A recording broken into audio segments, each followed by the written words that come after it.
হাই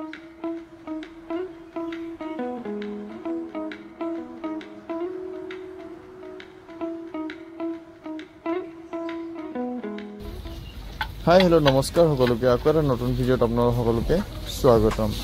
ঠাণ্ডা দিনত আপোনালোকে ছাগলীবোৰক কেনেকৈ যত্ন লৈছে বা সৰু সৰু পোৱালীবোৰক আপোনালোকে ঠাণ্ডা দিনত কেনেকৈ ৰাখিছে বা ঠাণ্ডা দিনত কিবা অসুবিধা পাইছে নেকি কমেণ্টত জনাবলৈ নাপাহৰিব। তো সেইটো কাৰণে ঠাণ্ডা দিনত মই কি কৰিছোঁ, বিশেষকৈ খোৱা বোৱাত কি দিছোঁ তাকে জনাবলৈ ভিডিঅ'টো কৰিছোঁ। আশা কৰোঁ আপোনালোকে ভিডিঅ'টো ভাল পাব। যোনখিনি ছাগলী দেখিছে মোৰ ঘৰৰ ছাগলীখিনি, ইহঁতক খোৱা বোৱা বিশেষকৈ তেনেকৈ দিয়া নহয়। তো পথাৰত এৰাল দিয়া হয় আৰু সন্ধিয়া সময়ত আনি পিনে সিহঁতক অলপ দানা দি পিনে গঁৰালত সুমিয়াই থোৱা হয়। তো এতিয়া যিহেতু সময় হ'ল আমি ছাগলীখিনি আনিলোঁ, তো এতিয়া খাবলৈ আমি সিহঁতক অলপ চাপৰ দিছোঁ। আপোনালোকে দেখিব পাইছে কিমান ধুনীয়াকৈ খাইছে। ঠাণ্ডা দিনত আপোনালোকে কিবা অসুবিধা পাইছে নেকি? আৰু মোৰ ছাগলীখিনি চাওকচোন, এইকেইটা ছাগলী আপোনালোকে কিবা মানে স্বাস্থ্য পাতি কেনেকুৱা দেখিছে। এইটো হ'ল আপোনাৰ স্ক্ৰীণত দেখা পোৱালিটো, ছাগলী পোৱালিটো। ইয়াৰ আপোনাৰ বয়স হ'ল দুমাহৰ পোৱালি আৰু ইয়াৰ মানে মাকজনীয়ে প্ৰতিবাৰ দুটাকৈ দিয়ে, কিন্তু এইবাৰ কি হ'ল নাজানো, এইবাৰ এই মতা পোৱালি মানে পোৱালি এটাই দিছে, এইটো মতা পোৱালি। তো আপোনালোকে দেখা এই পোৱালিটো হ'ল মতা পোৱালি আৰু ইয়াৰ বয়স হ'ল 2 মাহ। ঠাণ্ডা দিনত যিহেতু ছাগলী ৰখাটো বা ছাগলী কেয়াৰ লোৱাটো বহুত বেছি কঠিন হয় বাৰু। আপোনালোকে কি কৰিছে বা কেনেকৈ ৰাখিছে তাকো জনাব।